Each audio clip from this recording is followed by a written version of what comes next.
Hi అండి అందరికీ. Already చూసుంటారు కదండీ! మునక్కాయ పికిల్ అనేది ఎలా పెట్టుకోవాలో ప్రాసెస్‌లోకి వెళ్ళిపోదాం.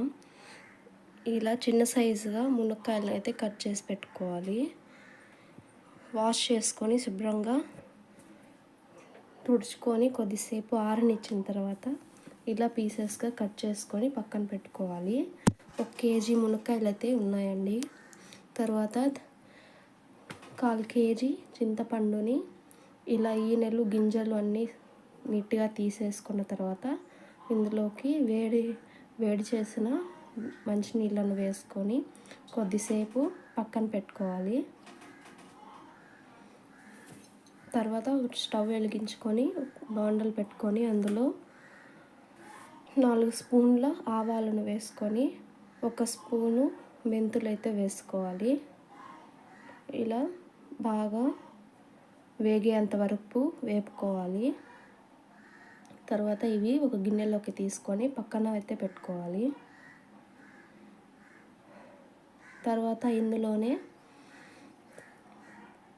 1/4 కేజీ నూనె అయితే వేసుకొని మునక్కాయలను ఇలా ఒక్కొక్కటిగా నూనెలోకి వేసుకోవాలి. చిన్నగా కలుపుకుంటూ ఇంకో వైపుకు తిప్పుకుంటూ ఉండాలి.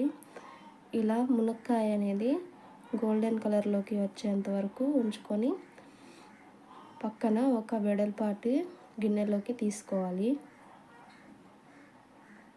ఇలా అన్ని మునక్కాయలను కూడా ఇలానే చేసుకొని ఒక గిన్నెలోకి పక్కన పెట్టుకోవాలి. ఇలా కలుపుకోవడానికి వీలుగా ఉన్న ఒక గిన్నెనైతే తీసుకొని అందులో మునక్కాయలను వేసుకోవాలి. ఈ వేడి మీదే కొంచెం సాల్ట్ అయితే పైన ఇలా చల్లుకోవాలి.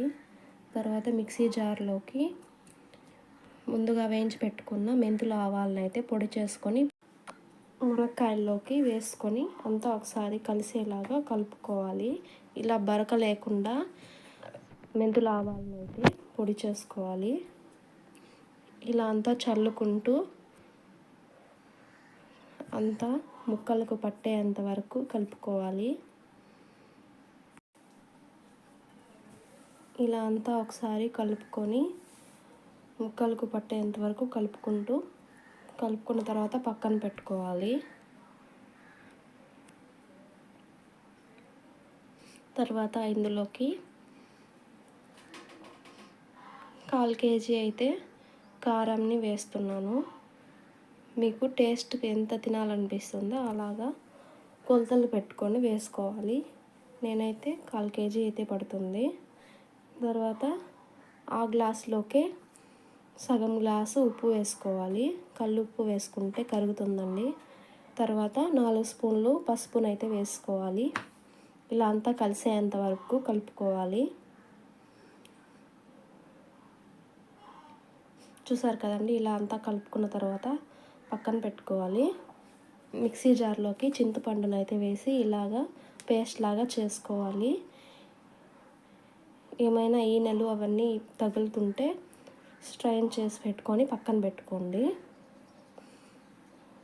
తర్వాత స్టవ్ వెలిగించుకొని ఒక ప్యాన్ పెట్టుకొని అందులోకి మునక్కాయలు వేయించుకున్న నూనె అయితే ఇందులోనే వేసేసుకోవాలి.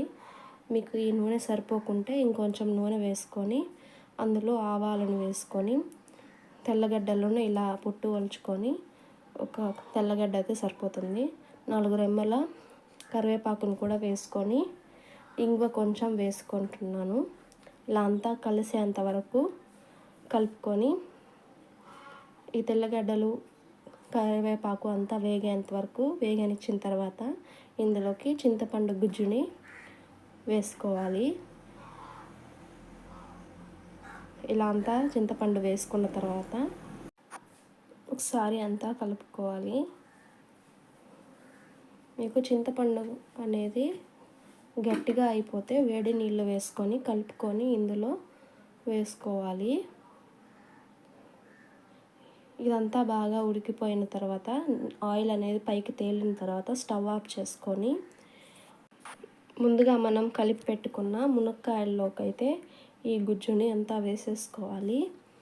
ఇలా పోపు పెట్టుకున్న తర్వాత అంతా ఒకసారి కలుపుకోవాలి. ఇలా ముక్కలన్నిటికీ పట్టేంత వరకు కలుపుకుంటూ నూనె సరిపోకుంటే నూనె హీట్ చేసుకొని ఇందులో వేసుకోవాలి. ఇలా అంతా బాగా కలిసేంత వరకు కలుపుకోవాలి. ఒకవేళ కారం మీకు సరిపోకుండా వేసుకోండి.